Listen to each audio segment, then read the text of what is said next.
안녕하세요. 조세총론 오늘 9번째 시간으로 마무리합니다. 이론 마무리.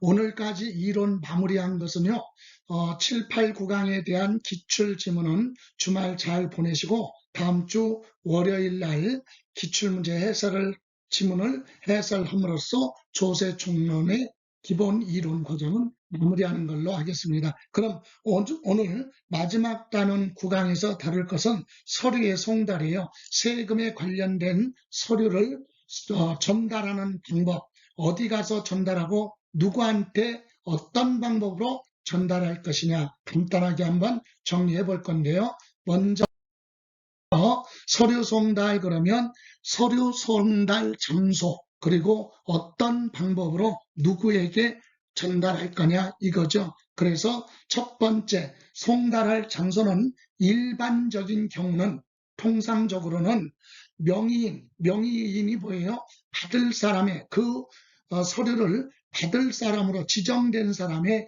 주소지가 정해져 있으니까 그 사람의 주소지에서 전달하거나 아니면 머무르는 장소에서 거소에서 전달할 수도 있고 영업소나 사무소에서 전달할 수도 있다. 이거 외에도요.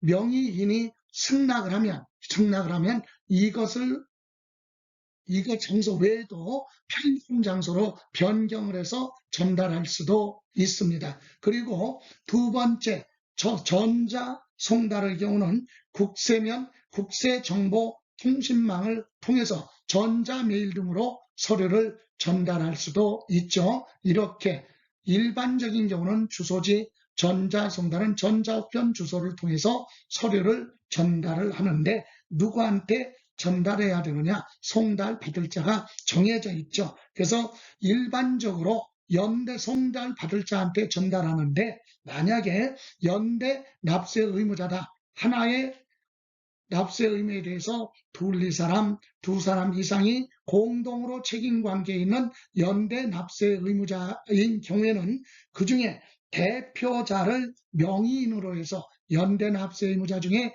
한 사람을 대표자로 해서 그에게 전달할 수도 있는데 다만 여기서 각각에게 그런 게 있어요. 이것은 납세 고지서 있죠. 납세 고지서 서류 중에서도 납세 고지서나 독촉장에 대해서는 연대 납세 의무자 각각에게 모두 보내야 돼. 그래서 독촉장이나 고지서가 아니면 연대 납세 의무자 중에 대표자 한 사람을 정해서 그 사람한테 전달하면 되지만 고지서나 독촉장에 대해서는 연대 납세 의무자 모두에게 각각 보내야 된다. 그리고 상속재산에 대해서 관리인이 별도로 있다면 상속재산 관리인한테 그 관리인의 주소지 또는 거소지에서 전달할 수 있고 관리인이 있다면 관리인한테도 전달을 하는데 이때 납세 고지 및 독촉 서류는 관리인한테도 적용돼서 전달합니다. 자, 이렇게 송달할 장소를 알아봤고 송달 받을 자는 받기로 되어 있는 명의가 되어 있는 그 사람한테 전달하면 되는데 두 사람 이상일 때 연대 납세 의무자다 그럴 때는 대표자 한 사람한테 전달할 수도 있어요. 그러나 납세 고지나 독촉장에 대해서는 각각에게 연대 납세 의무자 각각에게 모두 송달을 해야 된다는 거 참고로 점검하시고요. 이번에는 송달 방법에 대해서 봅니다. 서류를 송달하는 방법 그러면 크게 네 가지가 있죠. 그래서 첫 번째 세금에 관련돼서 첫 번째 교부송달 단어가 나왔잖아요. 교부송달 세무 공무원이 해당 서류를 가지고 당사자 명의인 찾아가서 그 주소지나 머무르는 장소 거소지에 가서 직접 송달 받아야 할 자에게 서류를 전달하는 방법이 교부송달이에요. 공무원이 서류를 가지고 직접 찾아가서 전달하는 거. 그죠? 자, 이때 주소지, 거소지가 정해져 있지만 송달 받을 자가 편리한 장소를 지정을 해서 변경을 했다면 변경된 장소로 가서 전달할 수도 있습니다. 그런데 여기서 하나 생각할 게 있어요. 교부송달은 서류를 가지고 직접 찾아가야 될 거 아니에요. 그죠? 근데 직접 찾아갈 수 없는 경우가 있어요. 어떨 때? 송달 받을 사람이 외국에 이민 가서 살고 있어요. 그럼 외국으로 서류 가지고 출장 갈 수는 없잖아요. 그럴 때는 교부 송달이 불가능하다. 그럴 때는 공시 송달로 대체할 수 있습니다. 또는 우리나라에 이민 간 게 아니라 우리나라에 살고는 있는데 그 사람의 주소지, 머무르는 장소, 거소가 불분명해. 불분명하니까 어디로 찾아갈지 모르죠. 그런 경우에도 납부 기한 내, 즉 전달할 기간 내 전달하기가 곤란하다 그럴 때는 공시송달 방법으로 할 수가 있다. 교부송달이 불가능할 때는 공시송달할 수 있다는 거 참고로 기억하시고, 그럼 두 번째, 전자송달은요, 납세자가 신청을 한 경우 정보통신망을 통해서, 국세면 국세정보통신망, 지방세면 지방세정보통신망을 통해서 전자메일 등으로 서류를 전달하는 것을 전자송달이라고 한다. 이렇게 이해하시고, 이것은 납세자가 신청한 경우에만 가능한 거지, 신청 안 했는데 정보망을 마음대로 들어가면 정보통신망법 위반이니까 안 되죠. 예, 그래서 신청한 경우에만 가능하다. 이렇게 기억하시고. 그런데 전자송달도 불가능할 때가 있어요. 우리 몇 년 전에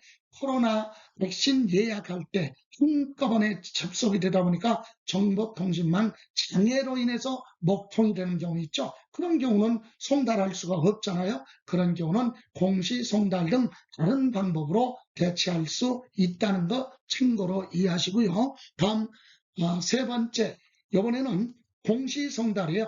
공시송달은 공시한다는 얘기는 게시하겠다. 국세면 세무소, 국세청 홈페이지 게시판, 지방세에 대해서는 지방자치단체, 시군구, 그죠? 특별시광역도의 게시판, 홈페이지, 관보 등을 통해서 공고를 합니다. 이렇게 주요 서류를 올려놓고 공시하면, 공고를 하고 14일이 지나면 그 서류가 송달된 걸로 본다라고 하는 예외 규정이 있습니다.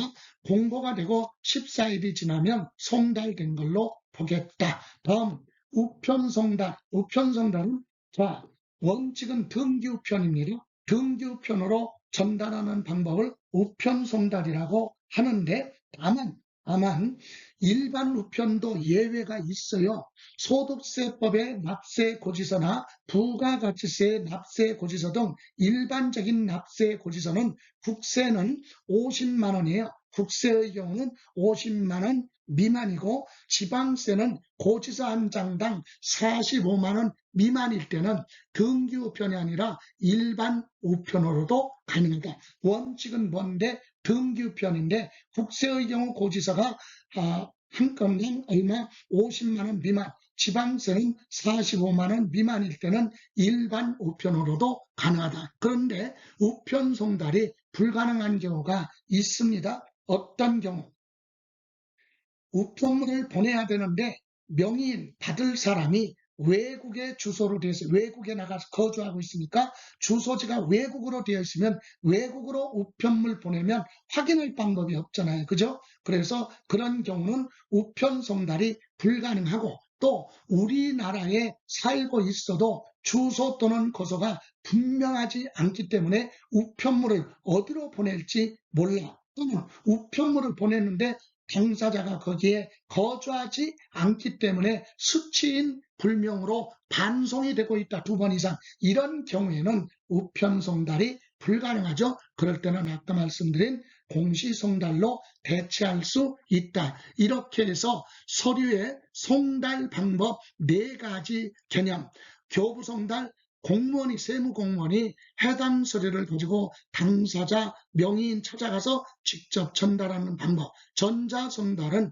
납세자가 신청한 경우 정보통신망을 통해서 전자메일 등으로 전자주소로 서류를 송달하는 방법, 그리고 우편송달은 등기우편으로 송달하는 것이 원칙이지만 국세의 경우 고지서가 50만 원 미만이고 지방세는 45만 원 미만일 때는 일반 우편으로도 가능하지만 그 외에는 등기우편을 원칙으로 한다. 이때 등기우편이 불가능한 경우는 공시송달 가능하다 그랬죠. 공시송달은 주요 서류를 국세면 세무서, 국세청 홈페이지 게시판 관보, 지방세는 지방자치단체 시군구 등의 게시판이나 홈페이지 등을 통해서 또는 관보를 통해서 전달하는 방법이죠. 그런데 이런 관보나 게시판 등에 전달한다는 얘기는 공시를 하고 게시를 하고 14일이 지나면 서류가 송달된 걸로 보겠다라고 하는